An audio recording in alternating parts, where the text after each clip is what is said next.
Welcome, revelers. This is Off the Rails, right versus left.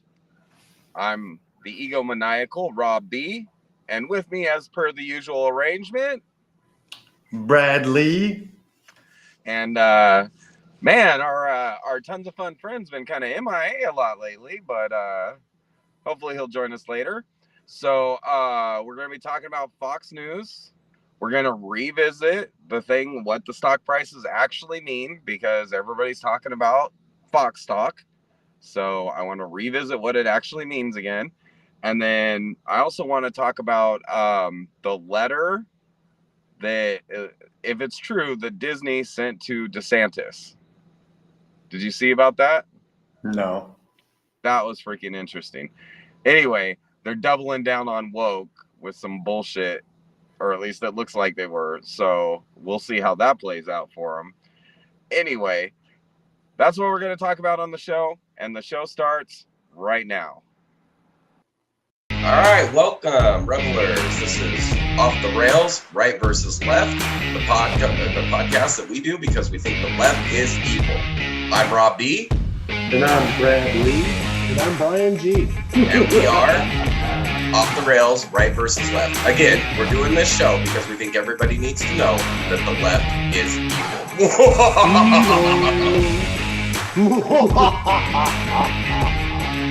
Classic.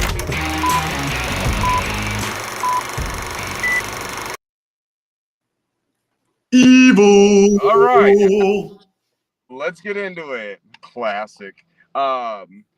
Okay, so Fox News, Tucker Carlson's gone. Everybody's been talking about it. Dumb move. Like, I think other than Jesse Waters and Greg, I don't think they really have a very deep bench over there. Well, I mean, Bongino, but Bongino is only like one night, Saturday, and Mark Levin, he's on Sundays, so. Yeah, I'm with you. Yeah, but what? Okay. Fox and Friends, I don't know how well that does in the morning, but. Better than this morning with CNN. That's why they just fired Don Lemon, right? Oh yeah. Well, I guess what really pushed it over the edge was that interview that he did with Vivek Ramaswamy, where he just got roasted by Vivek. Well, anytime there's actually a real conservative, they will always roast the liberal because the liberals are talking nonsense. And even you and I talked about after that interview that he still pulled the punches way too early. Mm-hmm. He should have been dude, you're a hypocritical, full of shit piece of crap.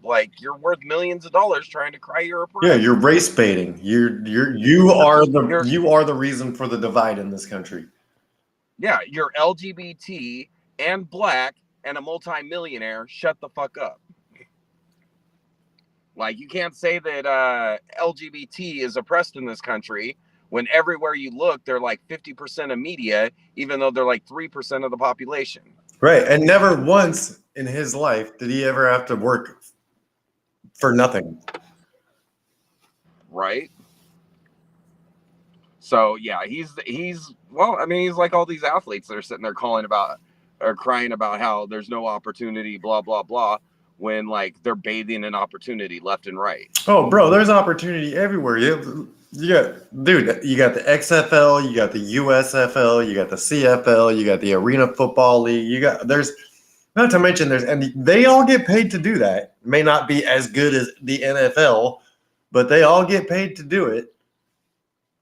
Right. It's do you remember Portland wrestling? Yeah. Do you remember every Saturday night they'd have it, and they'd air it on fucking PBS or whatever? Yeah, it was hosted by, it was sponsored by Sandy Barr's Flea Market. Sandy Barr was the referee. Right, and it was, and also, it was all George Peterson's, right? Yep, Tom Peterson, that's what it was. Tom Peterson. Yeah, Weird Al even did a song. I woke up with the Tom Peterson haircut. Dude, that's some local trivia. Only people from the Northwest would know about that. But those guys got paid for that. Well, even at small town wrestling shows that people had, I mean, I guess back in the day, I don't know if they still do that nowadays, but yeah, there's always opportunity. I mean, I'm sure there's Yeah. opportunity out there for me to go and play basketball in a league somewhere, but I wouldn't do any good. And I'd be okay for about a month until my knees gave all out. right, my lungs would be what gave out on me. Yeah, I survived pretty good when I was in the Philippines and I was playing at the court. Yeah. Yeah. Get some knee braces, man. Get that the old what? Bro, I tell you what though, like it man. Okay, so I was in this little fishing village, and I shit you not, they go out at like 4 a.m. and they go shrimping, right? So because they're shrimping, they're on the bottom of the ocean. So as they drag the nets in, they bring a bunch of sand with them. So then they spread the nets out on the one piece of continuous good condition pavement in the city, which is right there in the little village, which is right in the middle of the village. And they mend their nets there, and then they roll all the nets up and go put them back in the boats to take out the next day. Right? Mm-hmm. Now, all this is shit that nobody in this country hardly is willing to do. Yeah. You know what I mean? You don't see a lot of Thatcher shops anywhere around here. Wait a minute. Okay, because I don't know what that means. A Thatcher is somebody who weaves things. Okay, so that's what I thought, but I wanted to make sure because I'm sure most people don't know that either. Yeah. So, and that's actually where the name Thatcher came from, was they were people that wove stuff. So a Thatcher back in the day would make roofs and nets because roofs were woven too. But then it ended up becoming just nets. So, but now like fishermen have to do it themselves because you don't see Thatcher shops anymore. There's no specialization anymore. Anyway, so they clear out the nets. The story was about the basketball there. So they clear out the nets, and guess what? That big piece of concrete, that's where the basketball hoops are. So everybody gets in the middle, everybody plays basketball, everybody puts in a bit to be part of the pot. Winning team splits the pot. Anyway, so the first time I played, man, I didn't score shit. Like I scored like 2 points, but I had like 30 blocks. Of course. So they couldn't shoot over me. So the second game that I played, like the offensive operation was pass the ball wherever the fuck I wasn't. Yeah. So I still ended up like with like 10 blocks. Anytime somebody tried to charge the hole, I just bat that shit the fuck out of there. Anyway, but like, and I got a good, like, we're playing to 23 and I got a good like 15 points. So like I was still killing, and that's going by one. So like I was like raining all over the place, but I wasn't fucking charging the paint. You know why? If I didn't get the ball, jump and shoot over them, ball was gone. They were so fucking fast. Okay. Now mind you, I'm wearing basketball shoes. The start of the first game, the first fast break, I get up there, I steal the ball, I plant my feet to stop, and I fucking slide right off the court, like good 20 feet. The fucking court is covered in sand. Oh. Now these guys are stopping on a dime, no problem, fucking running fast as hell, right? Uh-huh. They're all wearing fucking flip-flops. So that's like, that was part of the reason the first game I couldn't fucking score. All I could do was like block shots. Anyway, so the second game went a lot better. Well, he was here for a minute. Welcome. He doesn't want to be on it. Goodbye. Welcome. Goodbye again? No? Hey, he stayed. Anyway, so that Why don't you stay? Yeah, so that was the interesting part. So but yeah, no, it was crazy. Like NBA teams need to recruit a bunch of people from the Philippines because I swear to God they're faster than Muggsy Bogues. Yeah. And we know that dude can play defense. So I'm just saying, you want to work a fast break, get you a Filipino point guard. Anyway, Silly. that went off the rails. But yeah, so like there's tons of opportunity here. And you know, like the little video I put up, like people got shit twisted here. You know? But with the fucking Fox News and all that, like getting rid of Tucker has got to be the stupidest thing Fox News has ever done. The biggest Oh, yeah. commentator. Huh? Their biggest commentator. Yeah. And he So was, and I he had wonder where nothing to he's going to end do. up. He had nothing to do with the whole Dominion thing.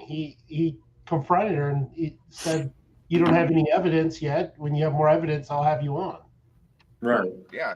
He kept bringing her back, and never did she have evidence. And he called her out on it on the air every time. Did he keep? I But he didn't was know he had her on even more than once. Did he even have her on once? yeah, the Sandy, what's her name? Yeah, he had her on like 3 times. But Sidney Powell. Is that her name, Sidney Yeah. Powell? Yeah. Or whatever. The Kraken. Anyway, so here's the thing.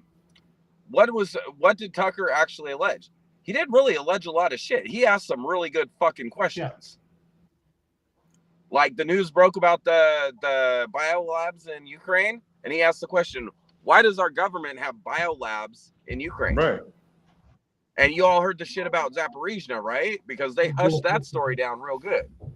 In Zaporizhzhia, the United States tried to tell Russia to stay out of there because we have sensitive nuclear secrets in there.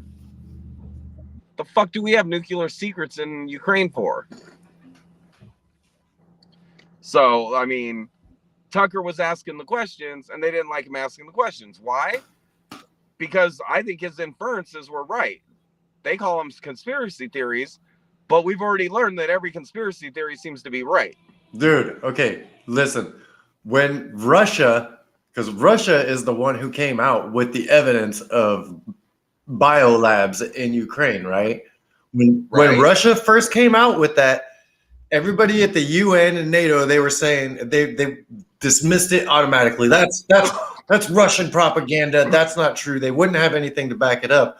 But Russia would bring the proof, and they would say, "Oh, that's Russian propaganda." Then Victoria Nuland comes out and says, "Oh yeah, we do have bioweapons there, or we have biolabs there, but it's not funded. It's not funded by the U.S." And their story kept getting changed as it went along. Eventually, Victoria Nuland said, "Yes, we have biological studies there, and we're afraid that if Russia gets their hands on it, that they could turn this into a biological weapon against the people." Right. Who cares if they have biolabs in Ukraine? I'm sure Russia has tons of biolabs. Dude, here's my problem with it: is you don't say that they don't exist. And then when they get found out that they do exist, lie about it and lie until you get caught lying. You know what I'm saying? Well, I hope not, but that's pretty much what everyone does. I'm divorced because that's how. Oh, sorry. Go ahead, Brian. No, I'm just saying you shouldn't, but that's pretty much what everyone does. Right. Yeah. Yeah, dude, I'm divorced because that's what liars do. Liars keep lying until even the lies don't make any sense anymore. Yeah.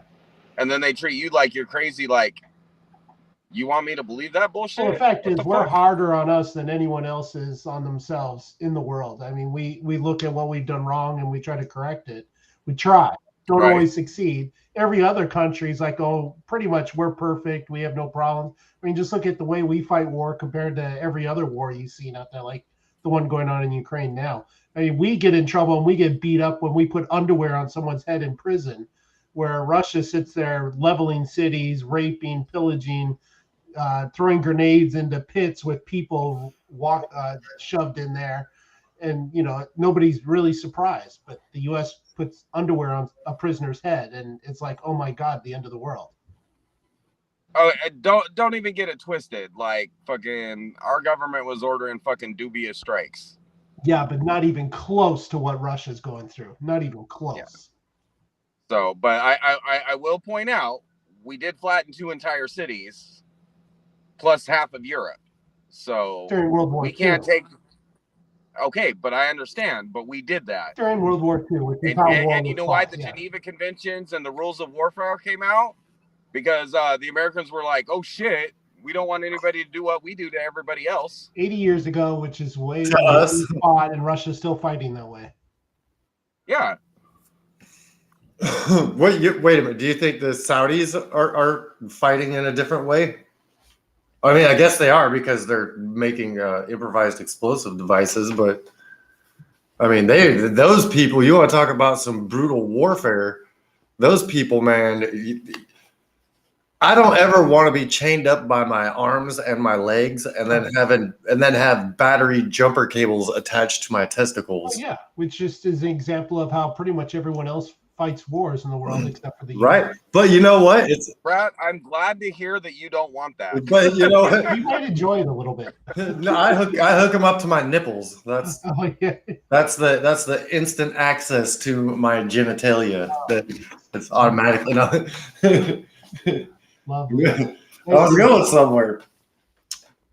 Yeah, well, I know where Brad's going next. Oh no, well, no, that's what I'm saying. I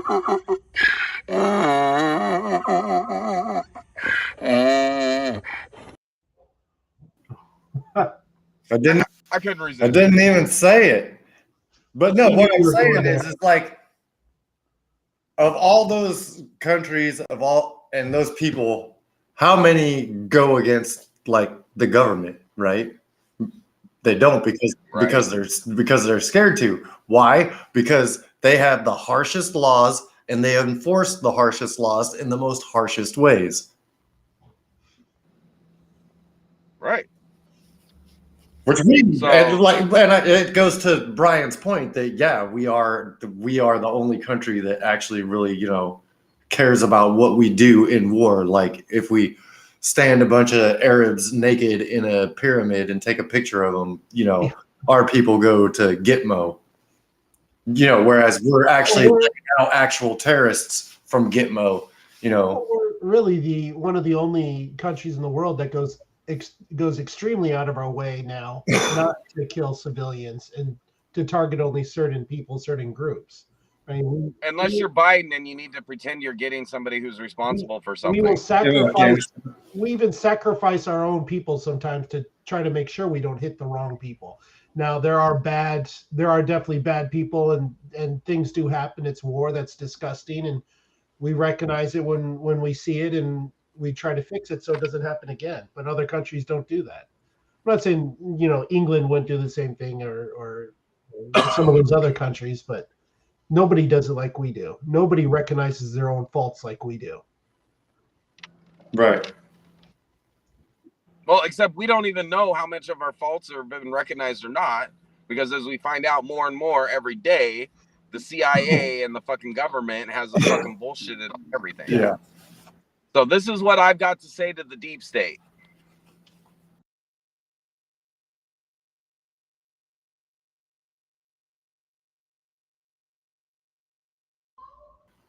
Lovely. I need to recenter that, but the point got across. Lovely. So, okay, so with the Fox News thing, I'll be right back. people are talking about they're dumping the stock. So I want to reiterate here, changes in stock price don't actually mean shit. Yeah. Okay. So them losing $1 billion of market capitalization doesn't really mean anything, since they have to pay $758 million. Yeah. And until their insurance pays out that amount, they're assumed to be on the hook for it. Yeah. But of course, I am quite sure that they have legal liability insurance about it. You know what I mean? Yeah. So, yeah, I don't know. I'm not. Yeah.